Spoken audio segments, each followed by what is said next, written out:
And I would like to know about your plan for public education and its funding. Well, I think that first of all, I think that we should radically shrink the Federal Department of Education down to the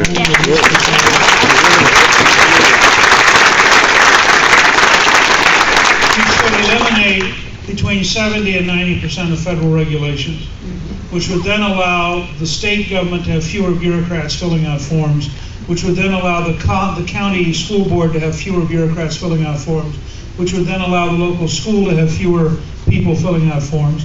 I'd like to take the money we just saved and put it into teaching with the commitment that it has to be merit pay, and that good teachers ought to be paid more and bad teachers ought to be paid less, and there ought to be models by which we're constantly migrating people to improve their quality. I would personally recommend to this is a state issue, I'd recommend to the states that they seriously consider a model in which we have a Pell Grant for K through 12. Now, liberals hate vouchers, but they love Pell Grants. And so my view is, if a Pell Grant's pretty good for college, what if we gave poor children the right to have a Pell Grant so that they actually got educated enough to get to college? And if you want to do something about income inequality in America, you do something about the education of poor children. And you'll appreciate it.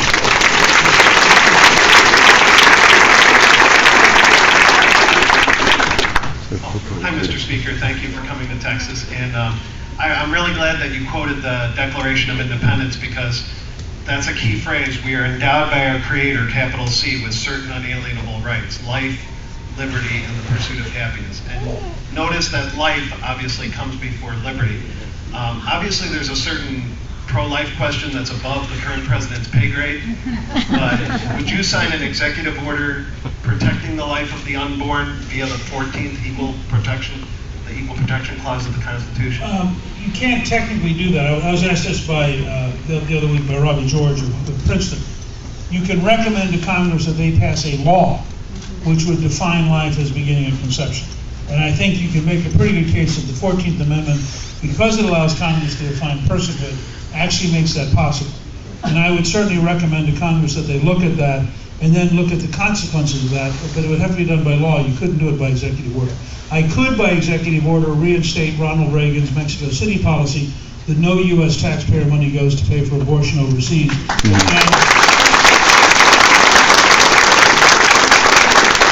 And I could, by executive order, reinstate George W. Bush's policy that the right of conscience for doctors, pharmacists, nurses, and hospitals would be reinstated.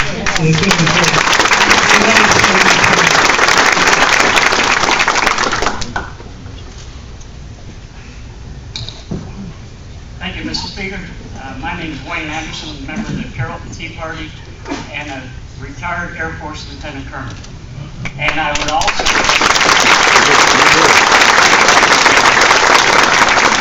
What I would suggest to you, sir, is that the fighting men and women of the United States Armed Forces need a decent commander-in-chief. I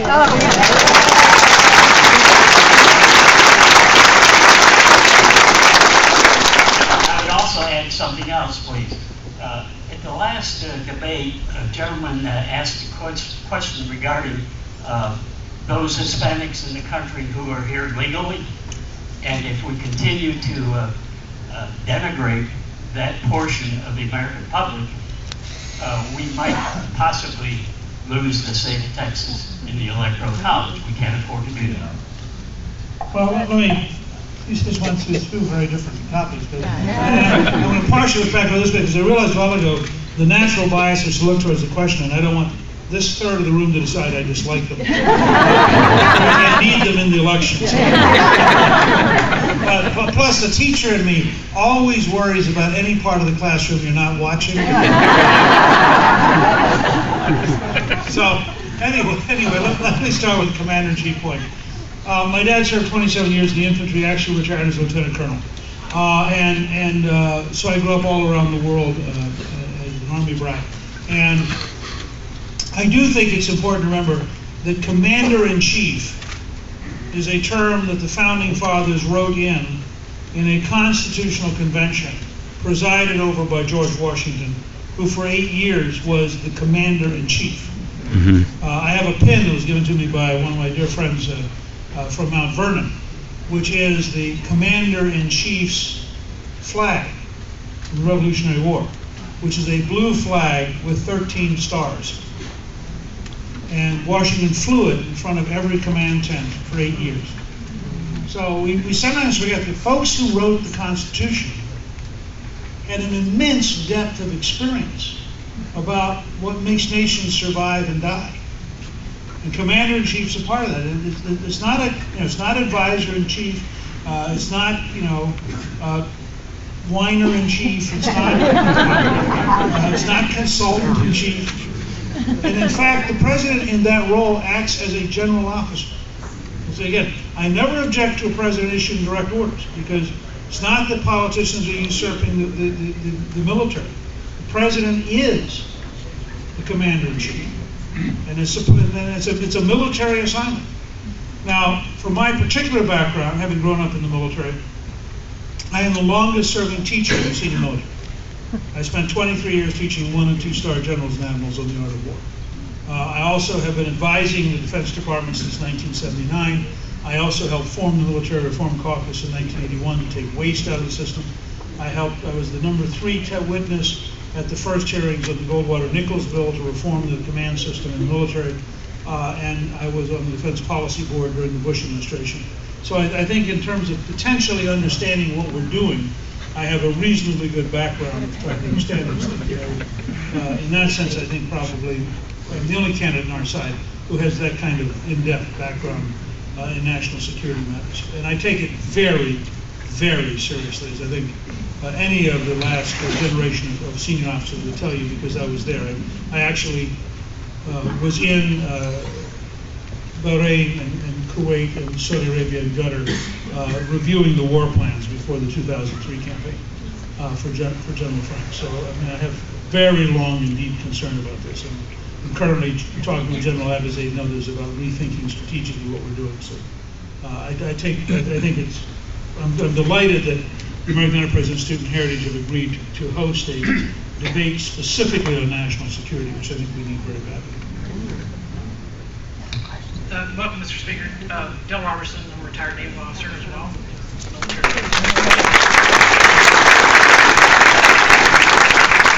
Both Alexander Hamilton and Thomas Jefferson thought it was unconscionable for any generation to incur debt without a means to extinguish it. TeaParty.org, which I'm one of the founders of that organization, we developed a true tax, which is a consumption tax. You can call it a penny tax. But it generates about $10 trillion in revenue to wipe out the national debt. Given that 51% of the American people aren't paying taxes, would you be open to such an idea? Well, a couple of comments. First of all, in my own experience, when I entered the speakership, the Congressional Budget Office projection was that we would run up $2.7 trillion of deficit over the next decade. 4 years later, when I left the speakership, the Congressional Budget Office projection was that we would have a $2.2 trillion surplus over the next decade. That's a swing of $4.9 trillion in a 4-year period. And that's as a speaker negotiating with a liberal Democrat in the White House. So my goal would be to get us back to a balanced budget very aggressively. We paid off $405 billion in debt during the 4 years of the balanced budget that I helped author. And my goal would be, having balanced the budget, to start paying it down until we got the debt to about 40% of the GDP, which is, I think, probably a fairly stable number by virtually every historic exam. Right now it's above 70%. I'm willing to look at, and I've told the fair tax people this, I'm willing to look at some kind of consumption tax if we repeal the federal income tax. Right. Woohoo!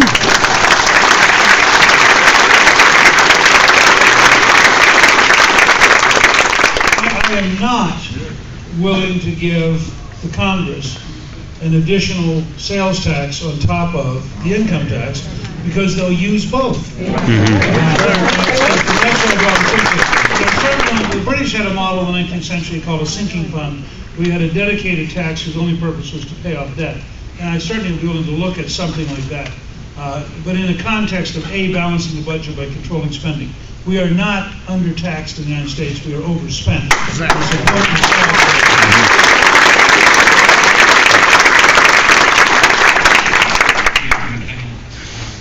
Tea Party.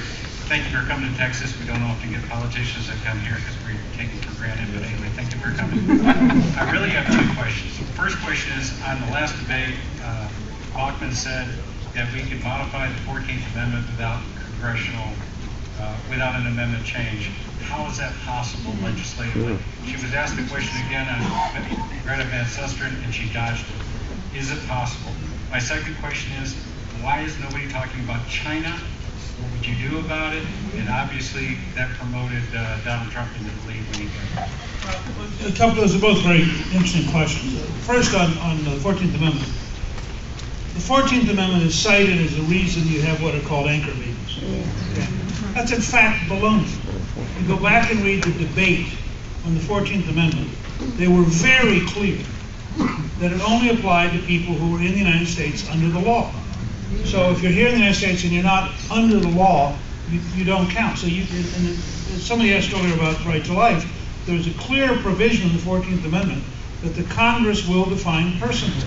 So the Congress could pass a definition that says, for you to have access to U.S. citizenship, you have to be in the United States legally. I personally think that gets you down into a big brawl you don't need. I think if you control the border, you eliminate the challenge of anchor babies because, in fact, nobody gets across the border. And I am for one of the provisions in the contract at Newt.org is that we will have the border 100% controlled by January 1, 2014. And if I can make one aside, not picking a fight with the governor, but he has twice said it would take 15 years to control the border. I wrote 2 novels about Pearl Harbor. From Pearl Harbor, December 7, 1941, to defeat of Japan in August of 1945 is 3 years and 8 months. I'm sorry, it's 3 years and 6 months. No, 8 months. I keep trying to figure out the math. It's 44 months. So it's 3 years and 8 months. In 3 years and 8 months, we mobilized the country, complete a 2-ocean navy, build hundreds of thousands of aircraft, including the B-29, the most expensive project in World War II, build the atomic bomb, and we defeat fascist Italy, Nazi Germany, and Imperial Japan in 3 years and 8 months. Now, we did it because we were a common sense country that cut through the red tape. So one of the provisions we will have written is legislation by September 27th next year when we introduce the final version of the legislative contract. It's real simple. It's going to say all federal law and regulation are waived for the purpose of completing control of the border. So you're not going to do environmental impact studies. You're not going to go to court. You're not going to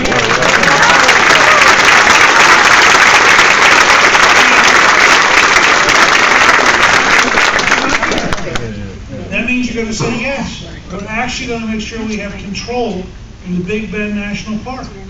Because otherwise what you say is, well, you know, we can control the border right up to the park entrance, and we can control the border at the other side of the park, but in between, of course, we trust people to not come through the park. You wouldn't expect them to exploit a national park. You have to truly be pretty stupid to do some of the things we've been doing in the last few years, which gets to the China question. I think people don't get around to China because, candidly, there are so many things to talk about. And this administration is so bad on so many fronts that you kind of run out of time. but I want to tell all of you, and I've been studying China now since the 1960s. I don't worry about the Chinese. I worry about us. We fix our education system. We fix our tax code.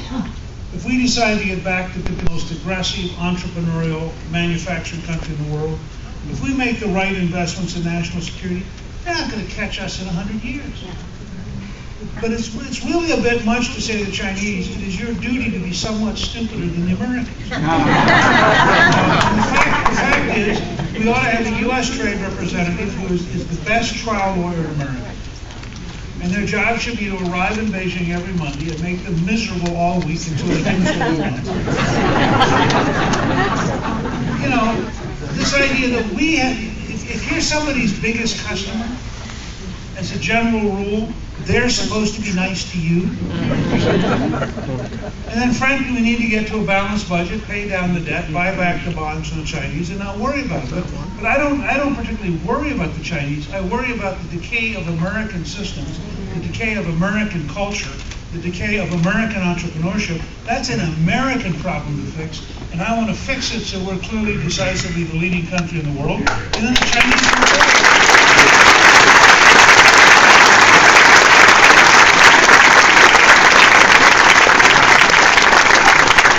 Thank you again for coming. Most of these questions have been about domestic policy, but I'm interested in your thoughts on foreign policy, in particular terrorism, how you prosecute the war on terror, Guantanamo Bay, and what's going on currently in the Middle East. Well, it's a very good and a very sober question.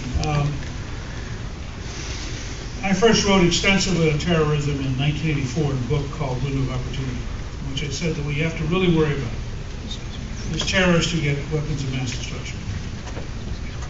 And I worry about that every day. I think we are much closer to the collapse of our civilization than we think. If we had 1 or 2 nuclear weapons go off in American cities, the impact of that would shatter freedom as we know it. Because people just don't want to live in that level of fear. We have a huge, huge incentive to be able to defeat the terrorists before they cause incalculable damage. I have felt ever since 2001 that we have made enormous mistakes in how we've approached this. And I believe that General Abizaid, who I believe is the only 4-star general who's fluent in Arabic, retired commander of the Central Command, said to me a few weeks ago, we have a bigger strategic deficit than our fiscal deficit. Because we are so unwilling to look at the truth. And I think this has been true of both administrations, candidly. I admire President Bush's courage, and I think he's a very sincere man. But I think that he did not ever have control of the State Department. And I think that the intellectual framework of what he did was just plain wrong. We are faced with opponents who are more numerous, more serious, and more religiously motivated than anybody in our elite schooling talk. Part of this is frightening. And we need to confront how serious this is and how real this is. And it's going to make us go through some very serious rethinking of what we're doing. And when you learn that the Pakistanis were hiding bin Laden in a military city within a mile of their National Defense University, it should raise some serious questions about what kind of allies they are. Yeah, absolutely. You learn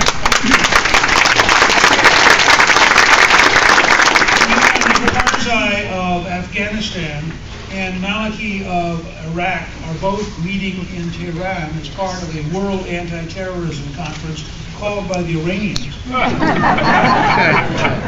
You have to wonder, have we just lost our minds? You learn that Maliki now is siding with Assad on behalf of the Iranians because, look, I'm in the process of writing a very simple paper. We've had 3 Iraq wars. We won the first Iraq war in 1991 brilliantly in 4 days. It had very limited objectives. We won the second Iraq war in 2003 brilliantly in 23 days. We had very limited objectives. We then decided, for reasons I do not understand, that we would attempt to remake Iraqi culture. Now, this is not hindsight. I wrote a paper which is available called Operation Switch in August of 2002 to the Defense Department.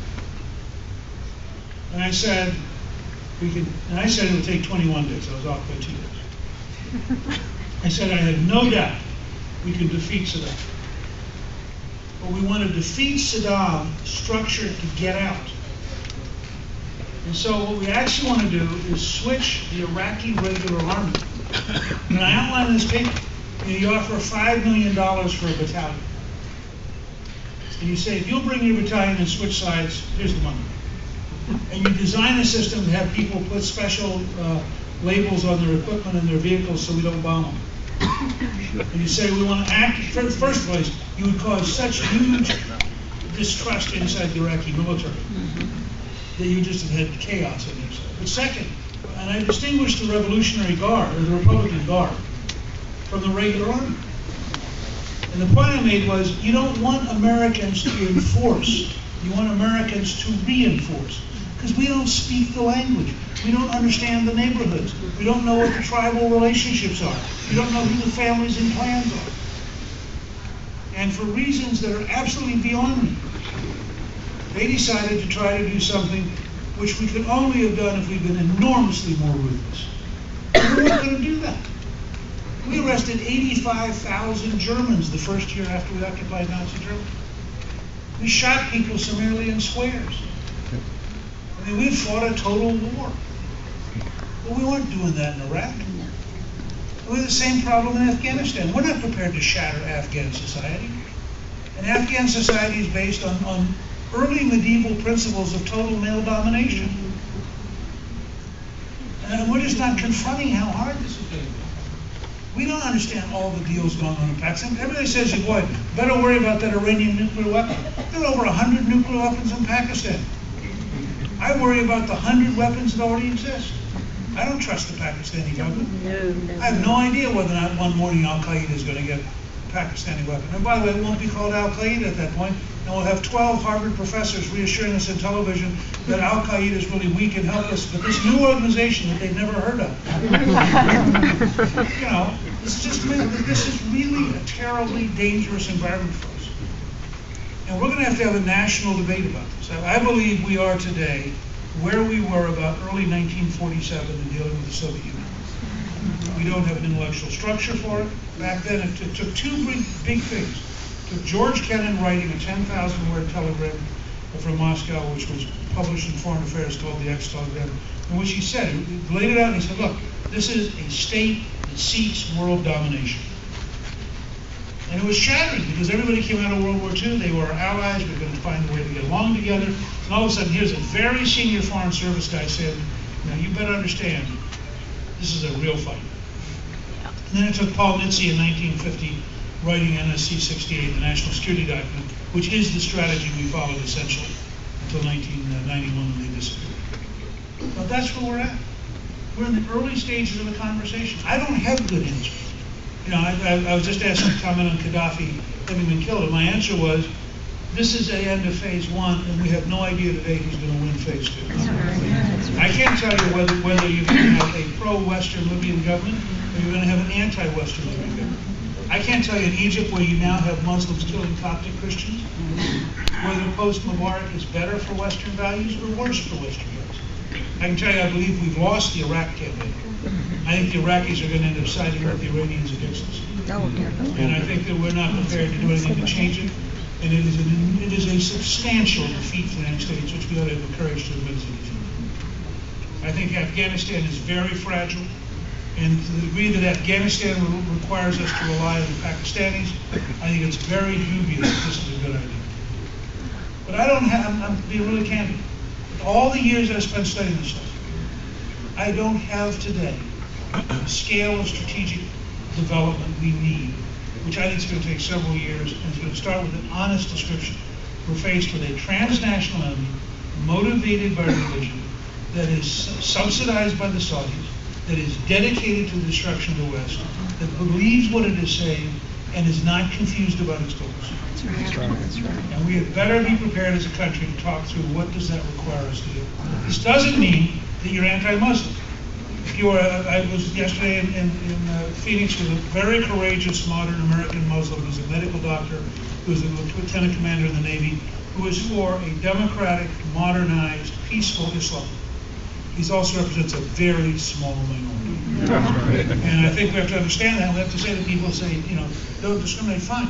Prove to us that you're committed to the modern world. But don't expect us to be passive. Well, you tolerate people who want to kill us. And I think this is going to be a very serious national debate. Final question.